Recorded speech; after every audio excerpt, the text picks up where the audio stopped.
पुण्यामध्येच जय गुजरात अशी घोषणा करतात। तुम्ही खूप ज्येष्ठ नेते आहात, या सभागृहाचे आमदार राहिलेला आहात, तुम्ही काय सांगाल, नेमकं काय तुमची प्रतिक्रिया यावर? माननीय एकनाथ शिंदे साहेब पुण्यामध्ये जय महाराष्ट्र जय गुजरात असा शब्द त्यांनी वापरला। मला वाटतं की त्यांनी या ठिकाणी गुजरात सरकारच्या माध्यमातूनच ते मुख्यमंत्री झालेले आहे। गुजरातचाच त्यांना आशीर्वाद आहे आणि त्यामुळे वारंवार त्यांना गुजरातची आठवण ठेवावी लागते आणि म्हणून त्यांनी जय हिंद जय महाराष्ट्र आणि जय गुजरात असा शब्द वापरला असावा।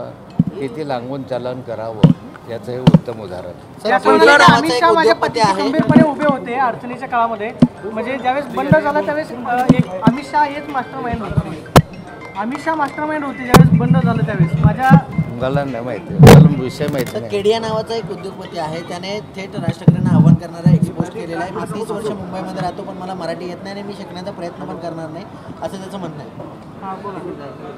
ज्यावेळेस इथे येऊन या महाराष्ट्रामध्ये मी मराठी बोलण्याचा प्रयत्नही करणार नाही असे शब्द वापरले जातात तर ते महाराष्ट्रद्रोहीच आहे।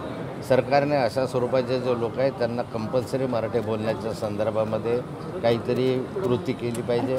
या महाराष्ट्रात जो राहील त्याला मराठी आलीच पाहिजे, किमान त्याने मराठी बोलण्याचा प्रयत्न केला पाहिजे।